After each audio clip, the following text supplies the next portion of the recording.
बिस्मिल्लाहिर्रहमानिर्रहीम। अस्सलामुअलैकुम। A1 TV के साथ मैं हूं मोमिना साजिद। नजर डालेंगे न्यूज हेडलाइंस पर। हुकूमत ने इमरान खान के खिलाफ स्पीकर कौमी असम्बली को रेफरेंस भिजवा दिया। विफाकी वजीर अरियाज सादिक का इंकशाफ। इमरान खान के खिलाफ आर्टिकल 6 के तहत कार्रवाई का भी ऐलान। कहा कि तोशा खाना से मुतालिक रेफरेंस पर स्पीकर 30 रोज में फैसला करेंगे, फिर रेफरेंस इलेक्शन कमीशन के पास जाएगा।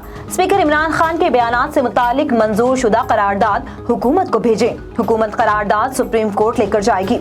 आर्टिकल 6 लगाने के लिए इससे बेहतर मौका नहीं मिलेगा। इमरान खान ने मुल्क में फौरी इंतखाबात का मुतालबा दोहरा दिया। कहा, इम्पोर्टेड हुकूमत को पैगाम है कि अफरा तफरी से निकलने का रास्ता इंतखाबात है। फौरी तौर पर आजादाना और मुनसिफाना इंतखाबात कराए जाएं।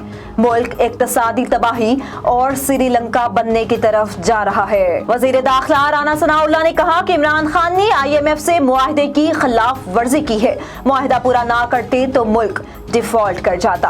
मुश्किल फैसले करके मुल्क को डिफॉल्ट होने से बचाया है। IMF से मुआहदे बहाल ना होता तो दोस्त मुल्क ढेला न देते। तेल की कीमतों में इजाफे से नवाज शरीफ दुखी हैं। चंद हफ्तों या महीनों में महंगाई का जिन बोतल में बंद कर देंगे। पंजाब हुकूमत इमरान खान की अहलिया की मुबैना ऑडियो लीक सामने ले आई। मलिक अहमद खान ने कहा कि बुशरा बीबी के हुक्म पर गद्दारी के ट्रेंड्स चलाए गए।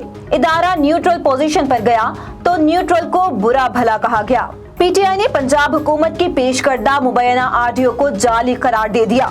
हुकूमत रेड लाइन क्रॉस ना करने की भी वार्निंग।